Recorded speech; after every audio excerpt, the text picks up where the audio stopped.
Students, हम extra class में जो चैप्टर कर रहे थे that is dual nature of matter and radiation. और इस चैप्टर को हमने स्टार्ट तो कर लिया था और हमने फोटोन के बारे में पढ़ा था लास्ट टाइम। फोटोन के बारे में पार्टिकल नेचर ऑफ लाइट पढ़ रहे थे। तो अकॉर्डिंग टू दिस थ्योरी हम लोग कह सकते हैं कि लाइट जो है वो फोटोन्स एमिट करती है, मतलब लाइट के पार्टिकल्स एमिट करती है। और एक फोटोन की energy is directly proportional to frequency. तो energy of one photon is h nu, ये हमने पढ़ा था। और भी बाकी काफी सारी प्रॉपर्टीज पढ़ी थी फोटोन की, लाइक मोमेंटम कितना होता है फोटोन का, E/c होता है momentum of E/p, sorry that is sorry हमने लास्ट टाइम पढ़ा था ना, E is equal to EC। तो मोमेंटम होता है E into energy is equal to PC। हाँ, E/c होता है मोमेंटम ऑफ फोटोन। और इसके अलावा हमने पढ़ा था कि फोटोन अगर रेस्ट पे है तो वो मासलेस है। इन शॉर्ट बोलें तो रेस्ट में फोटोन एग्जिस्ट ही नहीं करता। अगर फोटोन मोशन में है तो उसका मास होता है। ऑल दीज प्रॉपर्टीज ये सारी आपको रिवाइज करनी है फोटोन के बारे में। आज हम लोग शुरू कर रहे हैं उससे अगली कहानी, that is interaction of light with metal surface. तो ये बच्चे आज का हमारा टॉपिक रहेगा, इंटरेक्शन ऑफ लाइट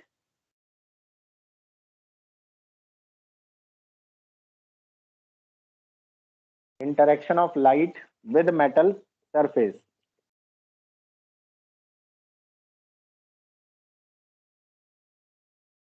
जब लाइट मेटल सरफेस के साथ इंटरेक्ट करती है तो ये पॉसिबिलिटी है कि वो एमिट करेगी इलेक्ट्रॉन्स को। तो a light can emit electron from the metal surface, ये पॉसिबिलिटी है। हम ये कोई गारंटी नहीं है कि हर बार जब लाइट इंटरेक्ट करेगी मेटल सरफेस के साथ तो वो हमेशा इलेक्ट्रॉन्स एमिट करेगी। तो सर सबसे पहले स्क्रीन थोड़ी ब्लर है। हाँ, मैं वही देख रहा था, ब्लर है। अभी 2 मिनट रुक जाओ, शायद सेट होएगी।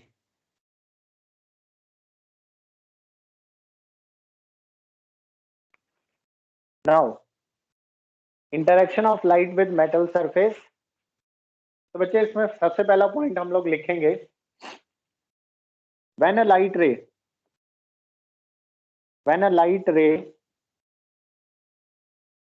interacts with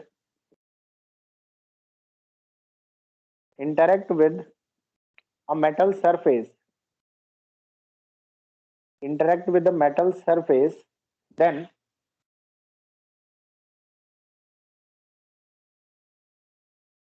then it may possible,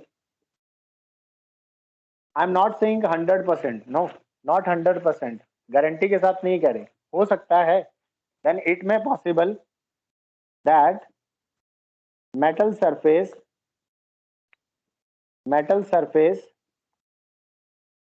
emits electron। ऐसा हो सकता है कि वो वाला मेटल सरफेस इलेक्ट्रॉन एमिट करे, बट 100% गारंटी के साथ नहीं कह रहे। कर भी सकता है और ये भी हो सकता है कि शायद ना करे, पॉसिबिलिटी है सिर्फ। नाउ बेटा, 3 तरह की एमिशंस पॉसिबल हैं। Ejection of electron from the metal surface 3 तरह के हैं। अगला पॉइंट लिखेंगे, ejection of electrons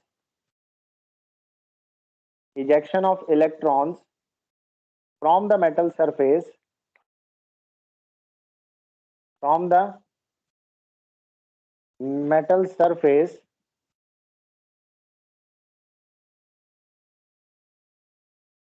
can be achieved in 3 ways। 3 तरीके हैं इसको अचीव करने के, can be achieved in 3 ways। तो हम वो तीनों वेज पढ़ेंगे, कौन कौन से हैं। नंबर 1 बच्चे है thermionic emission. Number 1 is called thermionic emission, MIONIC।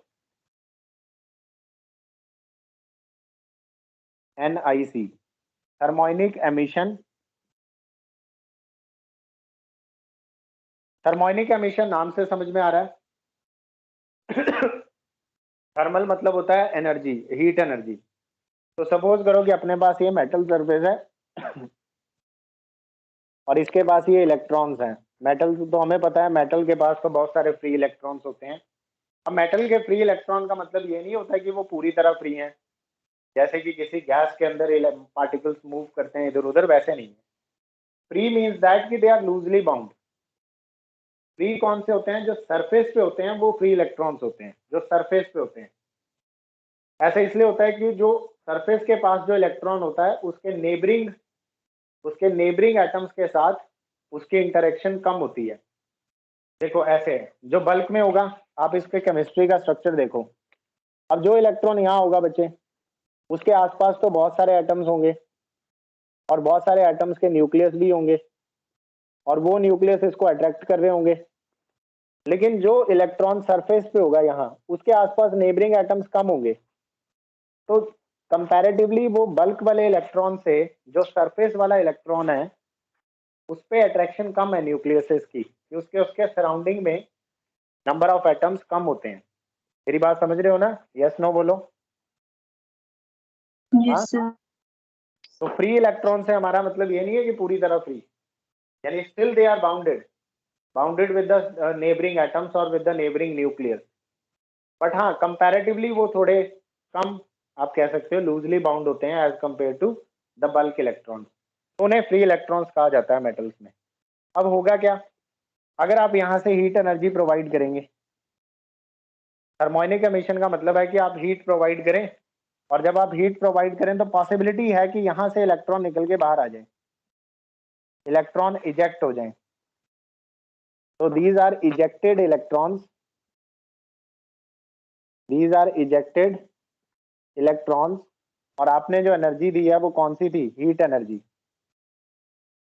तो बच्चे अगर आप मेटल सरफेस को हीट करें तो तीन अलग अलग तरीके हैं कि जब आप हीट एनर्जी प्रोवाइड करेंगे तो इस टाइप की एमिशन को थर्मोनिक एमिशन कहते हैं। इसको आप बच्चे थर्मोनिक एमिशन कहते हो। तो लिखो, इसमें लिखो थर्मोनिक एमिशन में, when a metal is heated, thermionic emission में लिखना है आपने।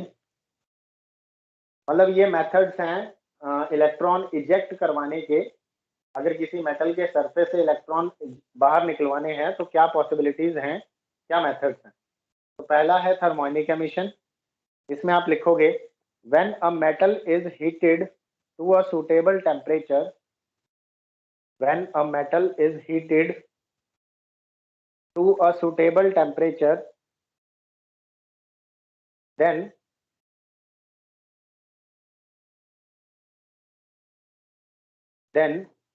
electrons may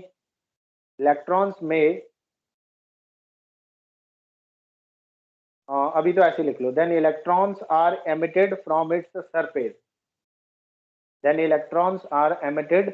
सुटेबल मैंने वर्ड लगा दिया ना टेम्परेचर के साथ, मतलब एक सफिशिएंट सुटेबल टेम्परेचर देंगे तो इलेक्ट्रॉन्स बाहर आ जाएंगे मेटल का सरफेस छोड़ के। I repeat, when a metal is heated to a suitable temperature, then electrons are emitted from its surface, then electrons are emitted from its surface।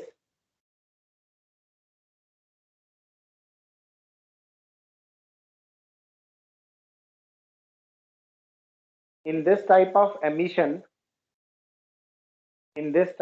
emission,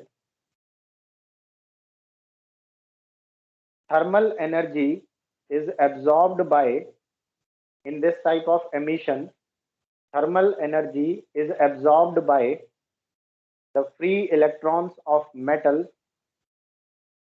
In this type of emission, thermal energy is absorbed by free electrons of metal to come out from the surface, to come out from its surface। लिख लिया बेटा? ये thermionic emission लिख लिया? Yes.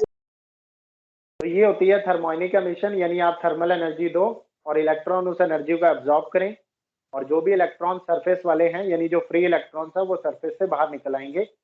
But condition ये है कि एक सूटेबल टेम्परेचर यानी एक सफिशिएंट हीट आपको प्रोवाइड करनी पड़ेगी। तो फर्स्ट वे तो ये रहा इलेक्ट्रॉन इजेक्ट कराने का। सेकंड वे होता है बच्चे, सेकंड होता है फील्ड एमिशन। नंबर 2 लिखो, सेकंड वे फील्ड एमिशन, मतलब हम कोई इलेक्ट्रिक फील्ड लगा के इलेक्ट्रॉन्स को एमिट करवा दें, फील्ड एमिशन, ये भी एक तरीका है। क्या होगा, इसके लिए डायग्राम बना लेना। जैसे अपने मान लो ये मेटल का सरफेस है, इसके अंदर इलेक्ट्रॉन्स हैं, तो इसके आसपास आप एक फील्ड लगा दो, इलेक्ट्रिक फील्ड लगा दो। मान लो ये अपनी नेगेटिव प्लेट है, ये अपनी पॉजिटिव प्लेट है, तो आपने इलेक्ट्रिक फील्ड लगा दी, पॉजिटिव से नेगेटिव की तरफ, ये हो गई अपनी इलेक्ट्रिक फील्ड। अब हमें पता है कि नेगेटिव इलेक्ट्रॉन क्या करेंगे, पॉजिटिव उसको अपनी तरफ अट्रैक्ट करेगा और नेगेटिव इन इलेक्ट्रॉन को एमिट भी रिपेल करेगा। तो दोनों केस में ओवरऑल फोर्स उस तरफ लग रही है, तो यहाँ से इलेक्ट्रॉन बाहर आ जाएगा, फील्ड के इफेक्ट की वजह से इलेक्ट्रॉन बाहर आ जाएगा, मतलब इलेक्ट्रिक फोर्सेस लगेंगी इस चार्ज के ऊपर, इलेक्ट्रॉन के ऊपर। पॉजिटिव उसको अट्रैक्ट करेगा, नेगेटिव उसको रिपेल करेगा, और ये इलेक्ट्रॉन अपना सरफेस छोड़ के बाहर आ जाएगा। तो ये अपना इजेक्टेड इलेक्ट्रॉन है। तो अगर इलेक्ट्रॉन की इजेक्शन फील्ड के बेसिस पर होती है, इलेक्ट्रिक फील्ड लगा के होती है, तो इसको फील्ड एमिशन कहते हैं। ठीक है बच्चे, यहां तक क्लियर है? यस। फील्ड एमिशन में लिखो, फील्ड एमिशन में लिखो, when a very strong electric field, when a very strong electric field, कितनी इलेक्ट्रिक फील्ड होनी चाहिए, 10⁻8 वोल्ट पर मीटर, अप्रोक्सीमेट बता रहा हूँ। इलेक्ट्रिक फील्ड यहाँ पे डायग्राम में लिख लो, इलेक्ट्रिक फील्ड 10⁻8 वोल्ट पर मीटर, मतलब अप्रोक्सीमेटली इतनी इलेक्ट्रिक फील्ड, इतनी स्ट्रॉन्ग अगर आप इलेक्ट्रिक फील्ड लगाते हो तब इलेक्ट्रॉन मेटल का सरफेस छोड़ के बाहर आएंगे।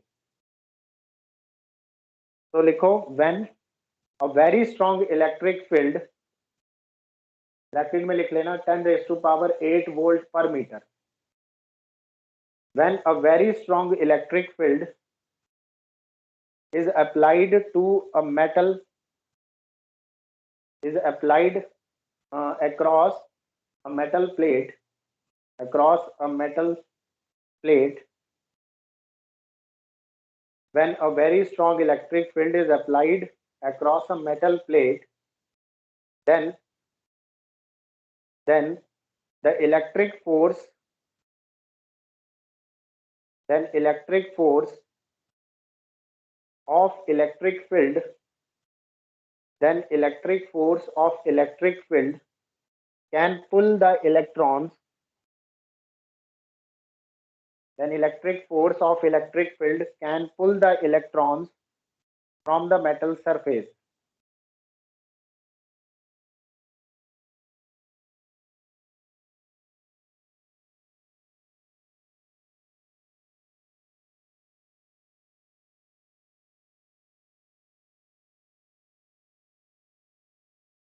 तो भैया इसको इसको हम लोग कहते हैं फील्ड एमिशन, जब इलेक्ट्रॉन्स बाहर निकलेंगे इलेक्ट्रिक फील्ड लगा के। इसका एक प्रैक्टिकल एग्जांपल भी है, हम सब लोग कार वगैरह चलाते हैं या कोई भी बाइक चलाते हैं, तो उसमें क्या होता है कि जब हम लोग अपनी कार की स्टार्ट कर रहे होते हैं, जब चाबी घुमाते हैं तो हम लोग कहते हैं इग्निशन कर रहे हैं उसे। एक्चुअल में होता क्या है, उसमें एक स्पार्क प्लग लगा होता है।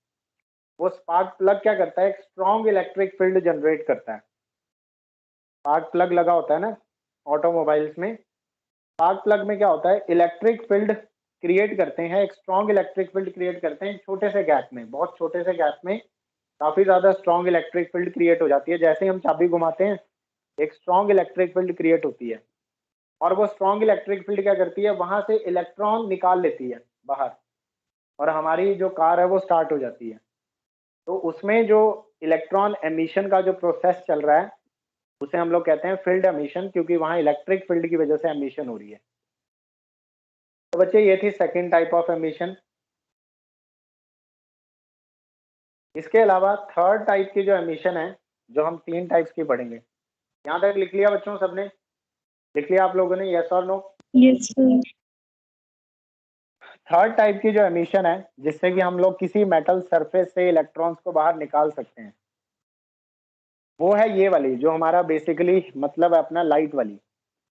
इसको हम लोग बोलते हैं फोटो इलेक्ट्रिक एमिशन, और यही हमने पढ़ना है। तो थर्ड वे में हम लोग लिखेंगे फोटो इलेक्ट्रिक एमिशन।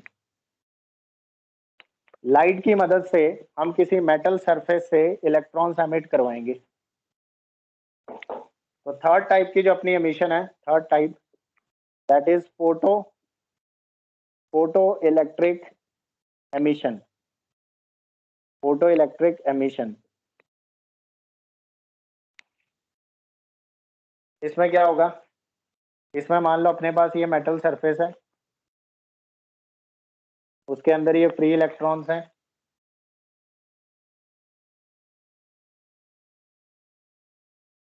तो यहां से हमने मान लो यहां से हमने लाइट या कोई रेडिएशन फॉल करवाई। Not only light, basically radiation. एक हमने रेडिएशन भेजी, रेडिएशन ऑफ हाई फ्रीक्वेंसी, बहुत हाई फ्रीक्वेंसी की हमने एक रेडिएशन भेजी, एंड लो वेवलेंथ। फ्रीक्वेंसी ज्यादा होगी तो वेवलेंथ तो अपने आप कम हुई, क्योंकि फ्रीक्वेंसी और वेवलेंथ इनवर्सली होते हैं प्रोपोर्शनैलिटी में। तो हमने एक रेडिएशन भेजी हाई फ्रीक्वेंसी की और लो वेवलेंथ की, और इससे क्या होगा? यहाँ से इलेक्ट्रॉन एमिट हो जाएंगे। तो ये हो गया अपने पास इजेक्टेड इलेक्ट्रॉन। तो फोटो इलेक्ट्रिक एमिशन में क्या होगा, लिखो, इसमें डायग्राम बना लेना। सर एक व्हेन, हाँ जी बना लो फोटो इलेक्ट्रिक एमिशन।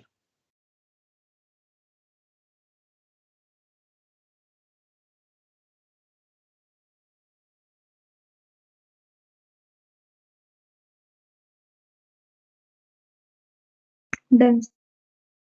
इसमें आप लिखोगे when the light of suitable frequency, when light of suitable frequency is incident,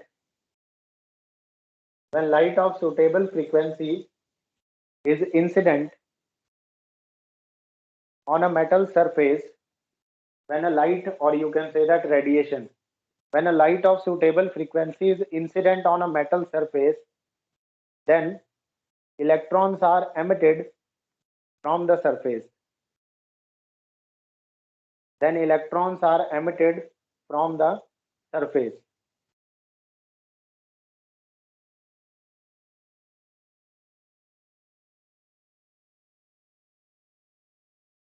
Electrons are emitted from the surface. This process is called photoelectric emission. This process is called photoelectric emission, and process का नाम photoelectric emission है। This process is called photoelectric emission. और जो electrons emit हुए हैं, and the electrons which are emitted, the electrons which are emitted, इन्हें बोलते हैं photoelectrons. The electrons which are emitted are called photoelectrons. तो बच्चे, एमिटेड इलेक्ट्रॉन्स का इस केस में स्पेशल नाम है, इन्हें बोलते हैं फोटो इलेक्ट्रॉन। यानी अगर फोटो इलेक्ट्रिक एमिशन से इलेक्ट्रॉन एमिट होंगे तो उन इलेक्ट्रॉन्स को फोटो इलेक्ट्रॉन्स बोलेंगे। तो this is third type of emission from the metal surface. तो 3 तरीके हैं,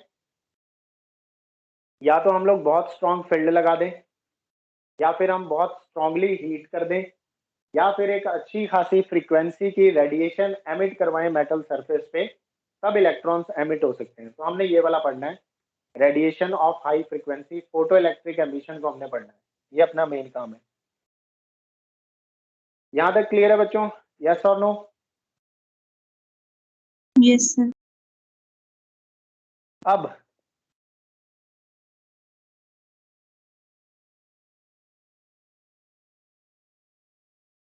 आगे एक टर्म आएगी, अभी भी हम लोग फोटो इलेक्ट्रिक एमिशन शुरू नहीं कर रहे हैं, करेंगे उसको तो डिटेल में। एक टर्म आएगी वेव फंक्शन। Wave function. अब एक नई हेडिंग लगा दो, wave function.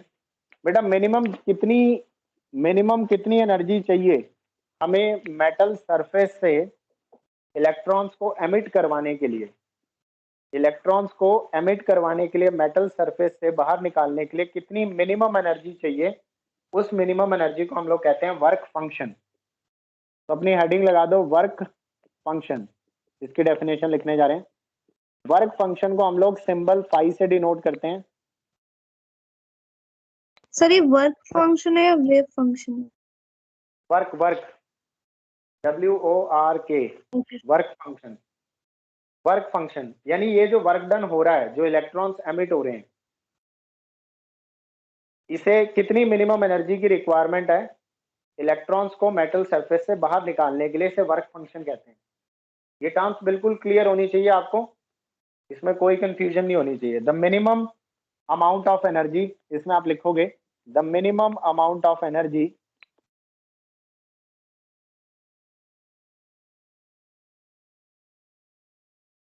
the minimum amount of energy required,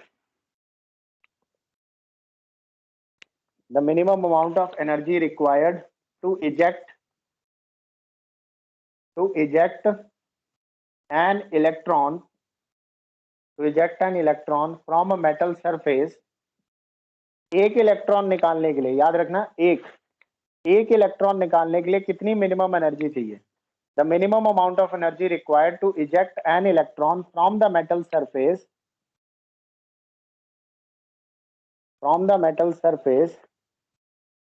is called work function,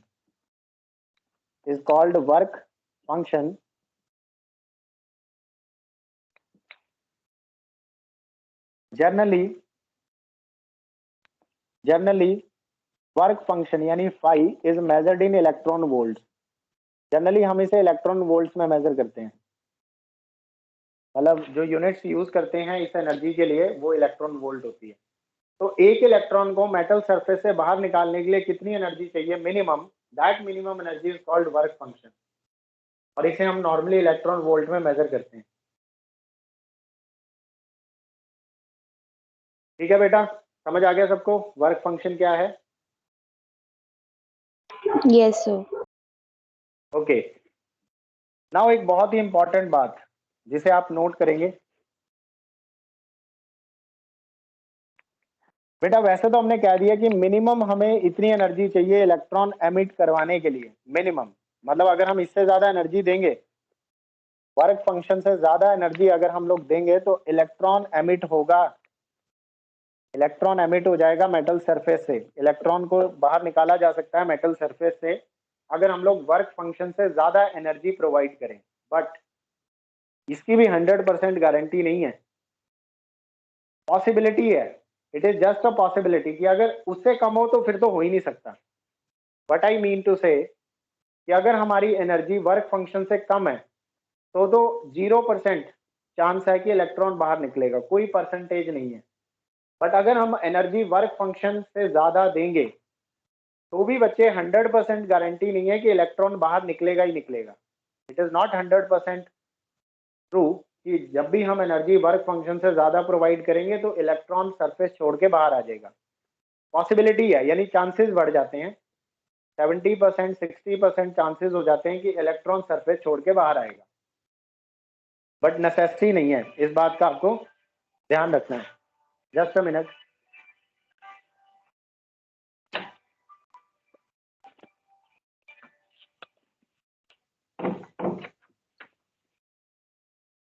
तो लिखो, यहाँ पे नोट लिख लो, अब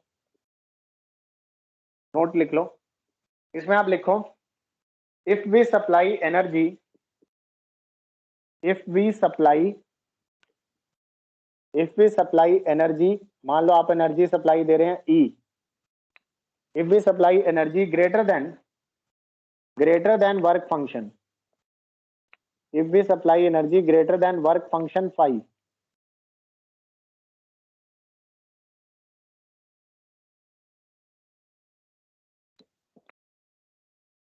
it is not necessary that ऐसी कोई गारंटी नहीं है, it is not necessary that electron is ejected out, electron is ejected out by metal surface।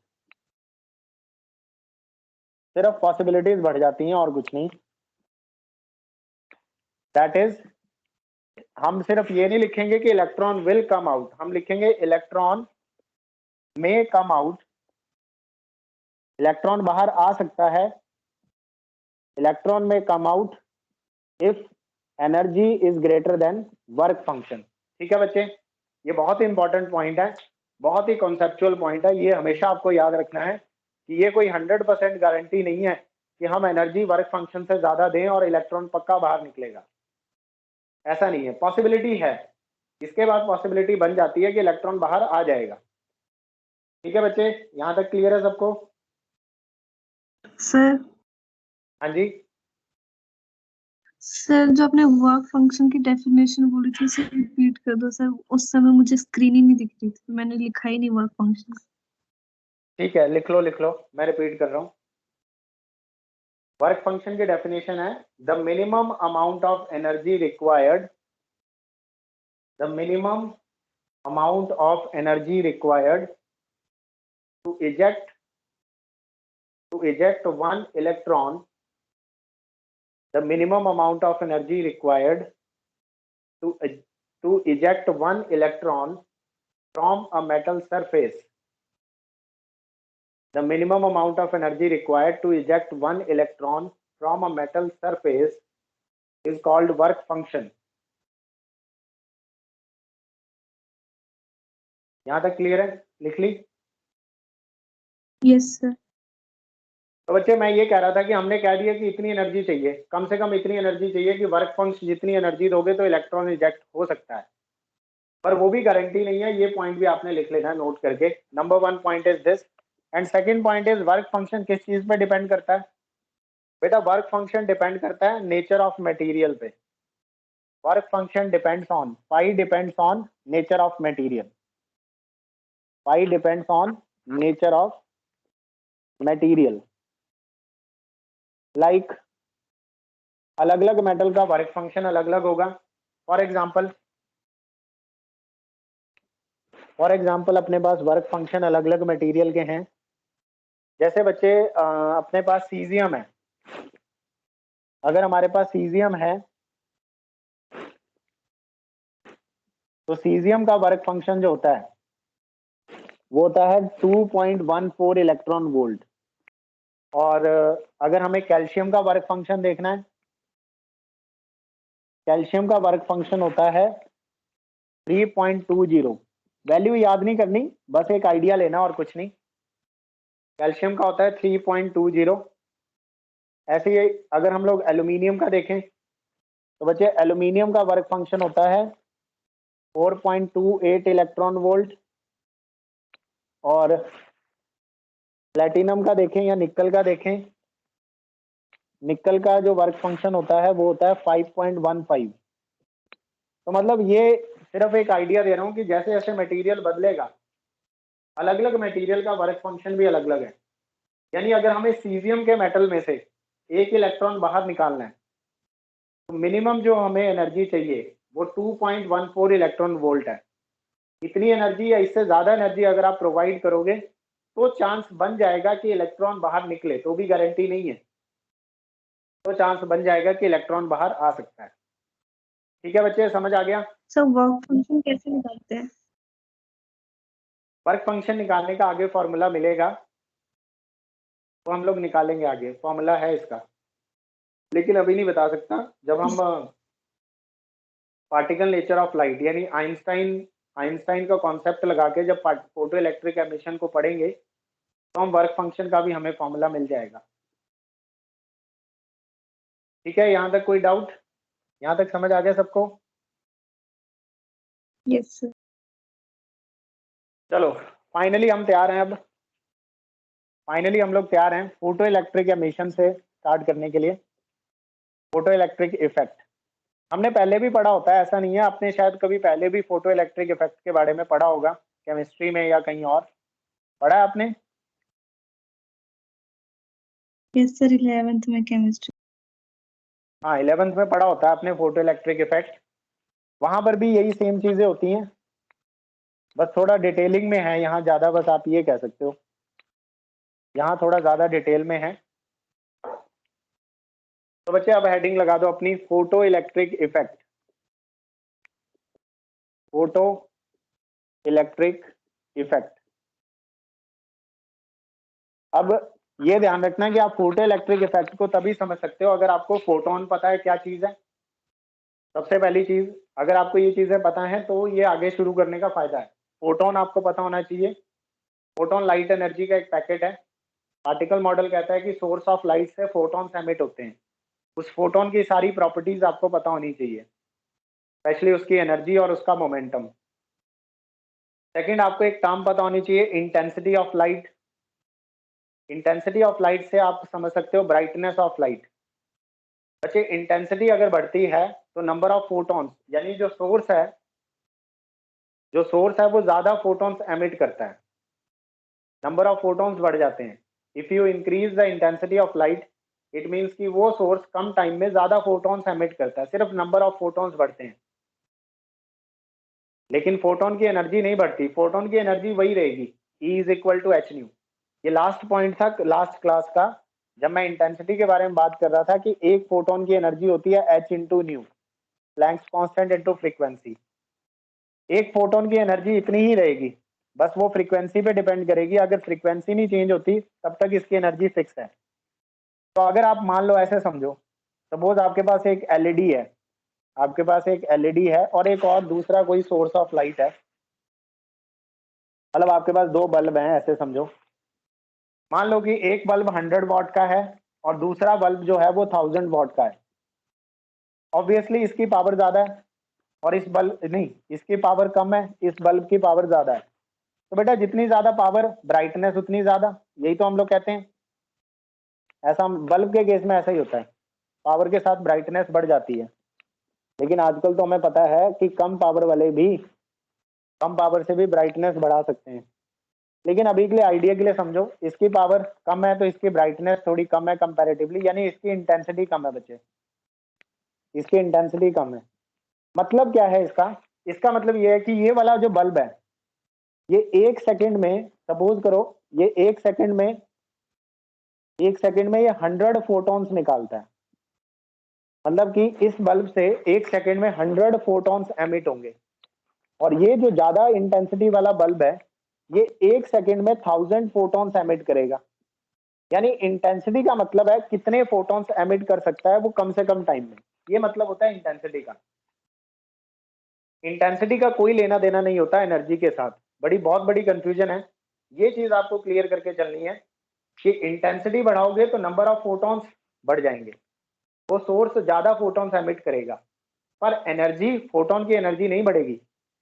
Photon, her photon की एनर्जी, अब इसमें जितने भी फोटोन्स हैं, 100 फोटोन्स है, सबकी एनर्जी बराबर है, सबकी वही एनर्जी है, एच न्यू। और इवन ये जो यहाँ से फोटोन एमिट कर रहा है, इसकी भी एनर्जी यही है, एच न्यू। आपने फ्रीक्वेंसी बढ़ाई, ठीक है, फ्रीक्वेंसी सॉरी, आपने इंटेंसिटी को बढ़ाया, सिर्फ नंबर ऑफ फोटोन्स बढ़ गए, पर फोटोन की एनर्जी पे कोई फर्क नहीं पड़ा। फोटोन की एनर्जी जितनी है उतनी ही रहेगी।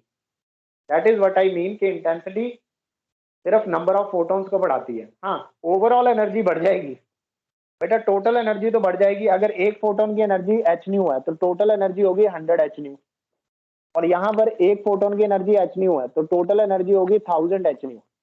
तो ओवरऑल एनर्जी तो इंक्रीज हो ही रही है, बट बेटा एक इंडिविजुअल फोटोन की एनर्जी को कोई फर्क नहीं पड़ता इंटेंसिटी के बढ़ने से। Are you getting my point? एक ये पॉइंट आपको याद होना चाहिए। मेन बातें बता रहा हूँ। फोटोन की एनर्जी फिक्स होती है, मतलब फिक्स क्या है, इतनी होती है, और इंटेंसिटी के बढ़ने से फोटोन की एनर्जी पे कोई फर्क नहीं पड़ता, ओवरऑल एनर्जी बढ़ जाती है, पर इंडिविजुअल फोटोन की एनर्जी वही रहेगी जितनी होती है। ये पॉइंट आपको याद रखना है। तीसरा, आपको वर्क फंक्शन की डेफिनेशन पता होनी चाहिए कि इलेक्ट्रॉन इजेक्शन करवाने के लिए मिनिमम हमें कितनी एनर्जी रिक्वायर्ड है, और उसकी भी कोई गारंटी नहीं है, बट हाँ एटलीस्ट तभी पॉसिबल हो सकता है फोटो इलेक्ट्रिक एमिशन, अगर आप एनर्जी वर्क फंक्शन से ज्यादा प्रोवाइड करोगे। तो ये कुछ बातें हैं, इनके ये चीज आपको क्लियर सर करके ये चलनी है। लिखना भी था?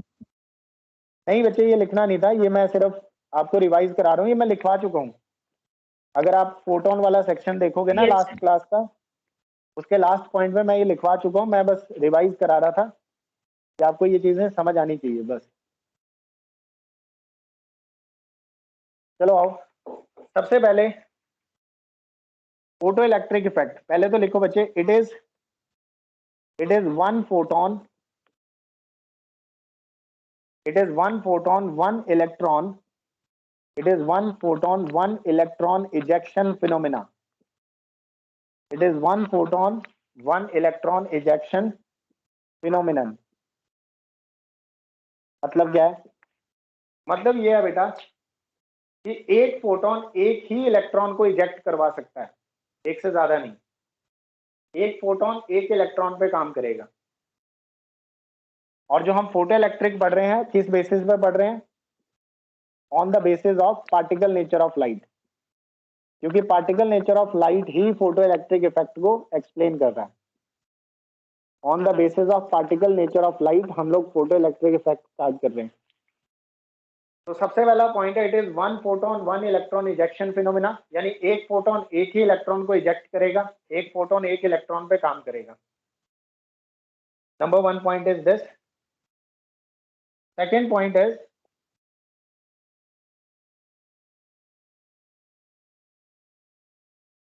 this process is possible, this process is possible only, this process is possible only if energy is greater than work function। ये अब आपको चीजें समझ में आती हैं। अगर जो एनर्जी है, किसकी एनर्जी बच्चे, किसकी एनर्जी? फोटोन की energy.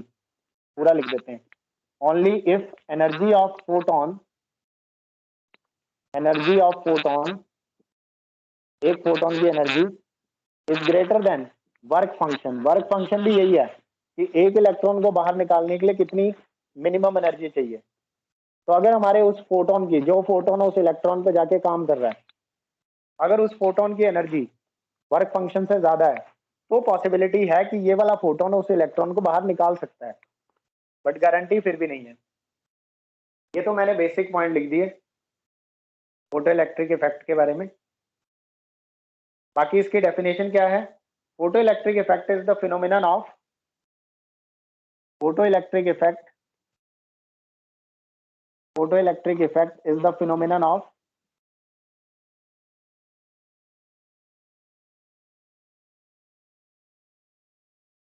photoelectric effect is the phenomenon of emission of electron, is the phenomenon of emission of electron from the metal surface, from the metal surface when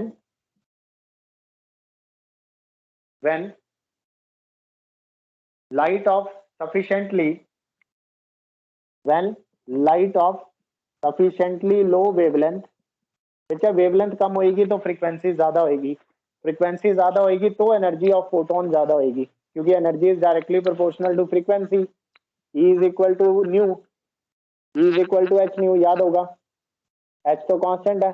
अगर फ्रीक्वेंसी ज्यादा होगी तो ही energy ज्यादा होगी, इसलिए हम कह रहे हैं कि वेवलेंथ कम होनी चाहिए। वेवलेंथ कम होगी तो फ्रीक्वेंसी ज्यादा होगी, फ्रीक्वेंसी ज्यादा होगी तो एनर्जी ज्यादा होगी, और अगर फोटोन की एनर्जी ज्यादा होगी तो ही वो वर्क फंक्शन से ज्यादा आएगी, और तब पॉसिबिलिटी है कि फोटो इलेक्ट्रिक इफेक्ट हो जाए। तो photo electric effect is the phenomenon of emission of electron from the metal surface when light of sufficiently low wavelength, when light of sufficiently low wavelength is incident on the metal surface, is incident on metal surface। ये होगी definition. अब आओ इसको समझते हैं।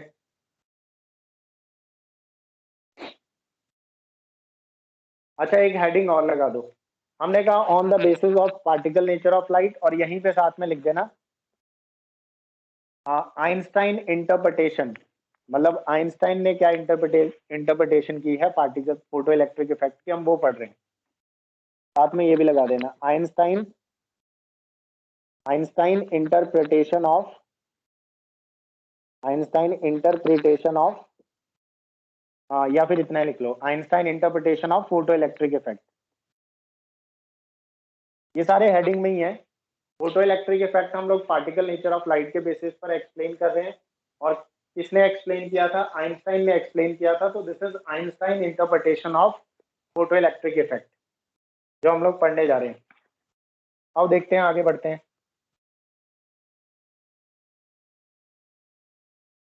ये note कर लो बच्चे, यहां तक हो गया सबका?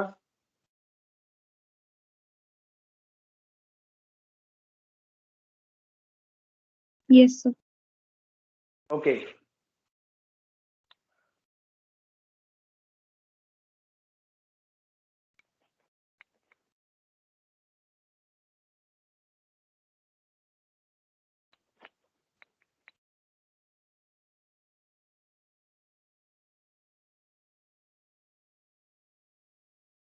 आपको पता है आइंस्टाइन एक क्लर्क था, पता ही होगा आपको। वो एक क्लर्क था, लेकिन उसको काफी ज्यादा इंटरेस्ट था इधर, तो फिर देखो उसने क्या क्या काम कर दिए हैं फिजिक्स की फील्ड में, जबकि वो फिजिक्स का बंदा भी नहीं था। चलो खैर, बात करते हैं कि यहाँ हमारे पास मान लो एक मेटल का सरफेस है, और इस मेटल सरफेस के पास फ्री इलेक्ट्रॉन्स हैं बहुत सारे ऐसे, और यहाँ से अपने पास लाइट आ रही है, यानी रेडिएशन आ रही है यहाँ से, यहाँ से अपने पास रेडिएशन आ रही हैं।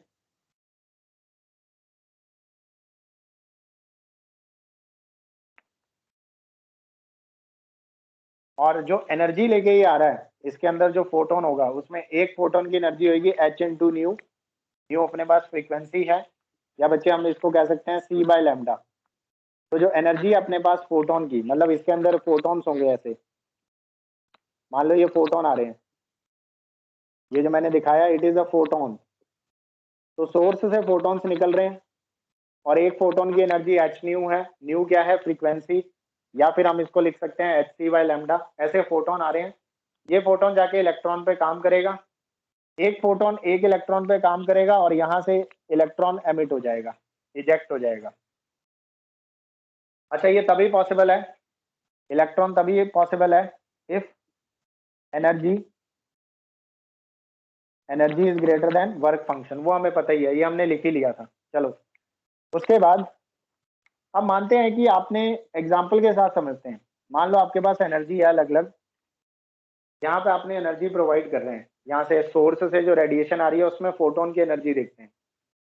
मान लो बेटा कि फोटोन की एनर्जी है हमारे पास 10 इलेक्ट्रॉन वोल्ट। मान लो फोटोन की जो एनर्जी है वो 10 इलेक्ट्रॉन वोल्ट है, और 10 क्यों लें, कुछ और ले लेते हैं। कौन सा मेटल लें? प्लेटिनम ले लेते हैं, और निकल का। मान लो अपने पास ये जो सरफेस है, एग्जाम्पल के लिए निकल का ले लेते हैं, निकल मेटल है। निकल मेटल का वर्क फंक्शन आपको याद होगा बच्चे, निकल मेटल का वर्क फंक्शन होता है 5.15। 5.15, तो रफली इसको 5 इलेक्ट्रॉन वोल्ट ले लेते हैं। निकल का वर्क फंक्शन हो गया 5 इलेक्ट्रॉन वोल्ट।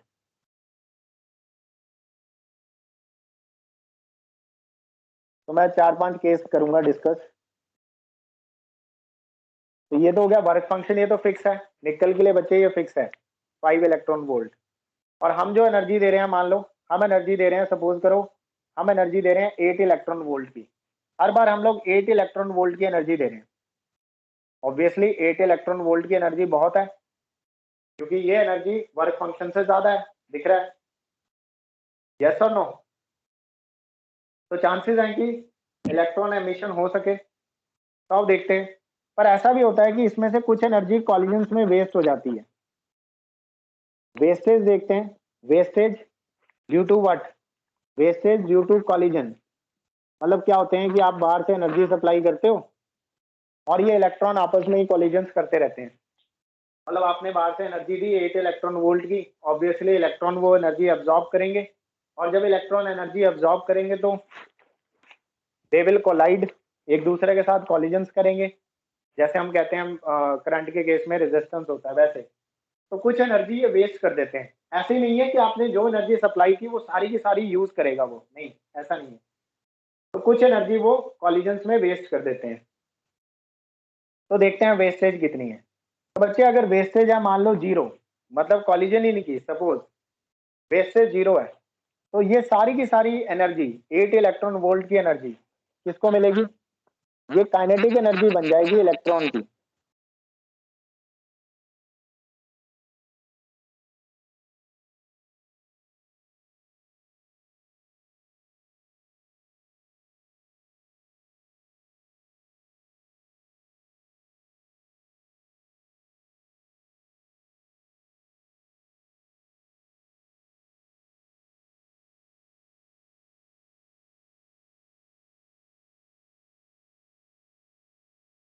यस स्टूडेंट्स, मेरी आवाज आ रही है आपको? चेक करना है एक बार, नेटवर्क चला गया था। Yes sir. वीडियो क्लियर है? Yes sir. अच्छा, तो मैं ये कह रहा था कि मान लो कि हमने जो यहाँ से फोटोन की एनर्जी आ रही है वो 8 इलेक्ट्रॉन वोल्ट की है, और फोटो इलेक्ट्रिक एमिशन कराने के लिए हमें 5 इलेक्ट्रॉन वोल्ट चाहिए या उससे ज्यादा चाहिए। तो अगर तो कॉलिजन्स में वेस्ट नहीं होती एनर्जी, तो जितनी एनर्जी आप दे रहे हो, जितनी एनर्जी आप दे रहे हो उसमें से 5 इलेक्ट्रॉन वोल्ट तो यूज हो गई, वर्क फंक्शन मिनिमम इतनी चाहिए। जो बची हुई एनर्जी है वो जाएगी काइनेटिक एनर्जी के पास, यानी 3 इलेक्ट्रॉन वोल्ट काइनेटिक एनर्जी को मिल जाएगी। 8 माइनस 5 3, क्योंकि वेस्ट कोई नहीं हुई। दूसरी पॉसिबिलिटी देखो, यहाँ से हमने 8 इलेक्ट्रॉन वोल्ट दी, 5 चाहिए, और मान लो वेस्ट होगी बच्चे यहाँ से, सपोज करो कि यहाँ से 1 इलेक्ट्रॉन वोल्ट की एनर्जी वेस्ट होगी कॉलिजन्स में। अब 8 में से 5 तो इलेक्ट्रॉन को सिर्फ यहाँ से इजेक्ट करवाने के लिए, मतलब इलेक्ट्रॉन को जस्ट एक्साइट कराने के लिए यूज होगी। आप ये भी कह सकते हो कि पहले इलेक्ट्रॉन एक्साइट होएगा, जितनी एनर्जी आप प्रोवाइड कर रहे हैं उसका एक हिस्सा इलेक्ट्रॉन की एक्साइटेशन में लगेगा, मतलब वर्क फंक्शन जितनी एनर्जी इलेक्ट्रॉन को तैयार करवाना है कि बस अब तैयार हो जा, बाहर निकलने वाला है, सरफेस छोड़ के बाहर जाने के लिए इतनी एनर्जी चाहिए। और जो एक्स्ट्रा एनर्जी है वो इलेक्ट्रॉन की काइनेटिक एनर्जी बन जाती है। अब ये मूव भी तो करता है ना बाहर को जाके, वो एक एक्स्ट्रा एनर्जी है कि वो काइनेटिक एनर्जी से आगे जा रहा है बाहर। तो वो सारी काइनेटिक एनर्जी एक्चुअल में कहाँ से आती है? वो जितनी भी रिमेनिंग एनर्जी होती है जो आपने सप्लाई की होती है, उसमें से जितनी भी बची कुछ एनर्जी होती है वो दो तरीके से यूज होती है, या तो कॉलिजन्स में या फिर काइनेटिक एनर्जी में। अब इस केस में कॉलिजन में तो वेस्ट नहीं हुई वो एनर्जी, तो सारी की सारी एनर्जी काइनेटिक एनर्जी बन गई। 8 में से 5 इलेक्ट्रॉन एक्साइट हुआ, और जो रिमेनिंग 3 इलेक्ट्रॉन वोल्ट है वो उस काइनेटिक एनर्जी से इलेक्ट्रॉन बाहर जा रहा है। फिर सेकंड केस में ये भी पॉसिबल है कि आपने 8 इलेक्ट्रॉन वोल्ट एनर्जी दी, उसमें से 5 तो इलेक्ट्रॉन को एक्साइट करने में चाहिए, उसको तैयार करने के लिए कि बाहर निकल जा, और उसमें से मान लो एक इलेक्ट्रॉन वोल्ट की एनर्जी वेस्ट होगी। तो अब उसको काइनेटिक एनर्जी कितनी मिलेगी? आप लोग बताओ कितनी मिलेगी? 2। Very good, 2 electron volt. 5 plus 1 6, 8 में से 6 यूज होगी, यहाँ 2 रह जाएगी। मान लो कि यहाँ पे वेस्टेज हो गई 2 इलेक्ट्रॉन वोल्ट की, 2 इलेक्ट्रॉन वोल्ट की वेस्ट हो गई, तो अब उसकी काइनेटिक एनर्जी कितनी बैठेगी? 1। 1 इलेक्ट्रॉन वोल्ट। अब एक और पॉसिबिलिटी है, मान लो बच्चे वेस्ट हो गई, मान लो कि वेस्ट हो गई 3.2 electron volt. 3.2 electron volt energy waste हो गई। अब उसको काइनेटिक एनर्जी कितनी मिलेगी?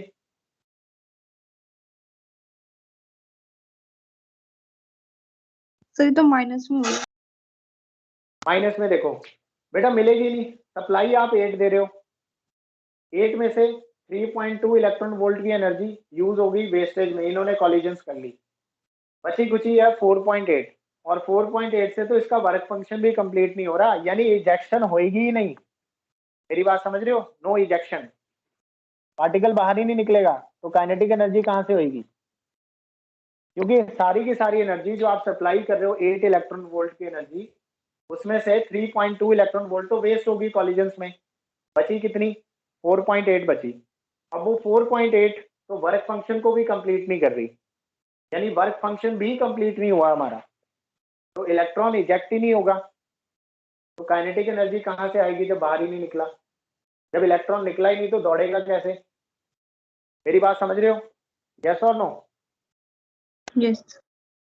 अब मेरी बात वो जो मैंने नोट में आपको लिखवाया था वो समझ आ रहा होगा आपको। मैंने कहा था ऐसा जरूरी नहीं है ऐसा जरूरी नहीं है कि अगर आपकी एनर्जी वर्क फंक्शन से ज्यादा है, देखो यहाँ पे जो आप एनर्जी सप्लाई कर रहे हो वो वर्क फंक्शन से ज्यादा है, तो ये जरूरी नहीं है कि आपने जो एनर्जी दी वो वर्क फंक्शन से ज्यादा और फिर एमिशन हो, ऐसा पॉसिबल नहीं है, ऐसा जरूरी नहीं होता।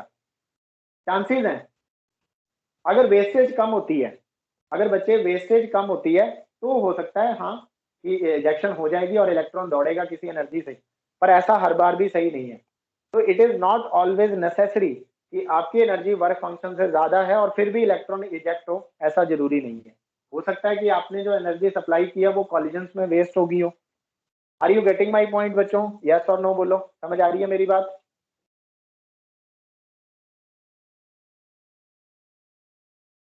Getting sir, clear. ओके चलो अब मुझे ये बताओ कि मैक्सिमम काइनेटिक एनर्जी, क्या ये मैक्सिमम काइनेटिक एनर्जी है बच्चे? क्या सबसे ज्यादा काइनेटिक एनर्जी इस केस में पॉसिबल है जब वेस्टेज ना हो? सबसे ज्यादा काइनेटिक, यस। देखो 8 इलेक्ट्रॉन वोल्ट है, वर्क फंक्शन भी वही है, सारी चीजें वही हैं, ई भी पूरा सेम है, वर्क फंक्शन भी सेम है, लेकिन काइनेटिक एनर्जी अलग अलग केसेस में अलग अलग आ रही है, जबकि सब कुछ सेम है। बस फर्क इतना है कि ये डिपेंड करता है इस मटेरियल पे। इस मटेरियल में अगर तो कॉलिजन, मतलब ये जो निकल वाला है इसके अंदर इलेक्ट्रॉन्स की, वो डिपेंड करता है अलग अलग कंडीशंस पर, लेकिन कॉलिजन्स में अगर वो एनर्जी वेस्ट ना करे सपोज किसी का, तब जाकर उसकी काइनेटिक एनर्जी मैक्सिमम आएगी। तो maximum kinetic energy for this particular example is 3 electron volt. However, this kinetic energy can less than 3, this can be less than 3, ये दो भी हो सकती है, एक भी हो सकती है, और ऐसा भी हो सकता है कि इलेक्ट्रॉन इजेक्ट ही ना हो, तो ये जरूरी नहीं है। इस पर्टिकुलर एग्जांपल से मैं बस आपको यही समझाने वाला हूँ, यही समझाना चाह रहा था कि ऐसा जरूरी नहीं है कि अगर आपकी एनर्जी वर्क फंक्शन से ज्यादा है तो इलेक्ट्रॉन पक्का इजेक्ट होगा, ऐसा नहीं है। It depends on this part कि कॉलिजन्स में कहीं एनर्जी वेस्ट तो नहीं हो रही। और उससे भी ज्यादा इंपॉर्टेंट बात है ये कि जब हम इक्वेशन लिखेंगे, जब हम इक्वेशन लिखेंगे उसमें हम लोग वर्ड यूज करते हैं मैक्सिमम काइनेटिक एनर्जी, तो उसमें हम लोग ये एज्यूम करके चलते हैं कि वेस्टेज कितनी है, 0। इक्वेशन में हम लोग ऐसे करके लिखते हैं कि हमने 8 एनर्जी इलेक्ट्रिकल एनर्जी सप्लाई की 8 इलेक्ट्रॉन वोल्ट, वर्क फंक्शन है 5, प्लस जो बची कुची एनर्जी है वो उसके maximum, it can be its maximum kinetic energy, it may be less than this, पर मैक्सिमम वैल्यू वही है। तो बच्चे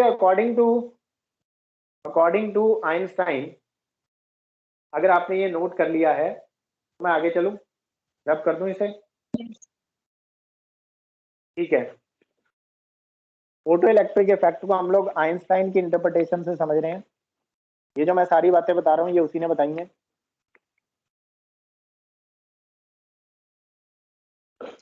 तो फाइनली आप लिखो, बस खत्म करने वाले हैं। According to Einstein, according to Einstein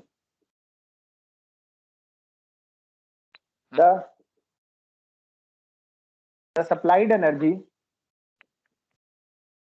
the supplied energy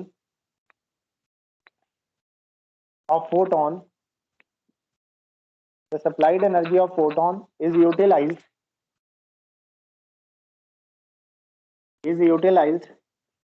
in three ways. Supplied energy is utilized in three ways, या टू वेज लिखो, is utilized in two ways, और यहाँ ब्रैकेट में लिख लेना इफ, एजम्पशन क्या है ब्रैकेट में लिख लेना, एज्यूम करके चल रहे हैं कि वेस्टेज कितनी है, 0, एजम्पशन जरूर लिख लेना ब्रैकेट में। अगर वेस्टेज 0 है तो फिर दो ही तरीके हैं, ठीक है। Is utilised in two ways, assume कर रहे हैं वेस्टेज 0 है, एज्यूम कर रहे हैं वेस्टेज इज 0, वेस्टेज नहीं हो रही कुछ भी। Now according to Einstein, supplied energy of photon is utilized in two ways. Number one, in exciting the electron, in exciting the electron to eject, in exciting the electron to eject from metal surface, in exciting the electron to eject from metal surface, that is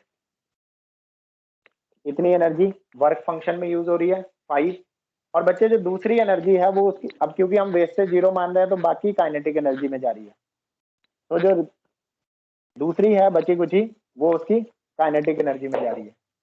second is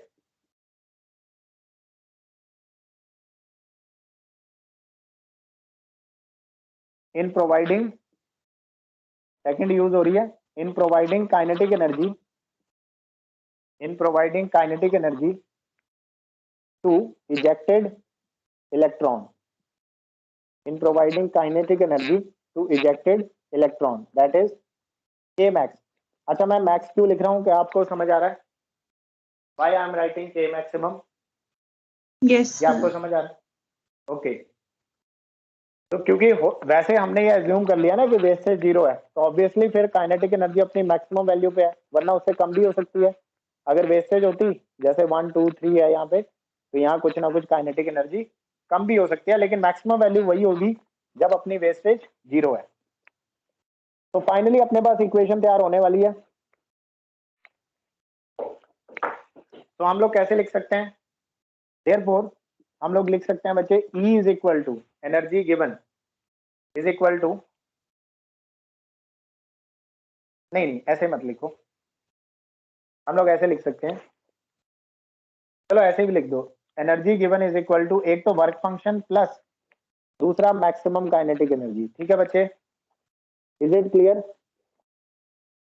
मतलब जो आप energy supply कर रहे हैं वो दो तरीके से यूज हो रही है, एक तो इलेक्ट्रॉन को एक्साइट कराने के लिए, यानी कितना हमें चाहिए वर्क फंक्शन, कितनी एनर्जी चाहिए, और जो बची कुची है अगर वेस्टेज नहीं है तो वो सारी उसकी काइनेटिक एनर्जी बन जाएगी, इसलिए काइनेटिक एनर्जी अपनी मैक्सिमम वैल्यू पे रहेगी। यहां से एक्चुअल में हम लोग निकाल सकते हैं एनर्जी। वर्क फंक्शन को हम लोग बच्चे लिख सकते हैं, वर्क फंक्शन को तो चलो यहाँ से अपने को लिख लिया, क्या है ये, नहीं ऐसे नहीं, यहाँ से काइनेटिक एनर्जी निकालते हैं, K maximum is equal to energy minus 5, K maximum is equal to energy minus 5। तो बेटा यहाँ से के मैक्सिमम की वैल्यू आएगी, एनर्जी की वैल्यू है एच न्यू माइनस 5। अब वर्क फंक्शन का भी आप फॉर्मूला देख लेना, पाई को भी हम लोग ऐसे लिख सकते हैं बच्चे, नेक्स्ट टाइम लिखवाएंगे, अभी तो ऐसे ही रहने में। K max is equal to h nu minus 5, और एच न्यू को हम लोग लैम्डा के टर्म्स में लिखेंगे, तो यहाँ से अपने पास के मैक्सिमम आएगा h c by lambda minus 5, क्योंकि फोटोन की एनर्जी को ऐसे भी लिख सकते हैं इन टर्म्स ऑफ लैम्डा। तो ये जो इक्वेशन है K maximum is equal to h c by lambda minus 5, बेटा इसको कहते हैं आइंस्टाइन फोटो इलेक्ट्रिक इक्वेशन, इसको कहते हैं आइंस्टाइन फोटो इलेक्ट्रिक इक्वेशन। देखो उसने कैसे एक्सप्लेन किया, उसने कहा कि अगर आप एक फोटोन लेके आते हो एनर्जी ई का, और ये मान के चलो कि वेस्टेज नहीं हो रही, कॉलिजन्स में एनर्जी वेस्ट नहीं हो रही, इन दैट केस जितनी आप एनर्जी लोगे फोटोन की, उसका एक पार्ट तो इलेक्ट्रॉन को एक्साइट कराने में, और बचा कुचा हिस्सा जो है वो सारी की सारी उसकी काइनेटिक एनर्जी बन जाएगी। तो यहाँ से we can calculate maximum kinetic energy E minus 5, energy of photon होती है एच इंटू न्यू, या फिर उसको लिख सकते हैं एच सी बाय लैम्डा। तो this equation is called Einstein photo electric equation, और इसी एक्सप्लेनेशन के लिए आइंस्टाइन को नोबेल प्राइज मिला था फिजिक्स में। ठीक है बच्चे, इज इट क्लियर सबको? Yes, sir. तो चलो आज के लिए इतना ही करते हैं, अगर आपको कोई डाउट है तो यू कैन आस्क, पूछो अगर कोई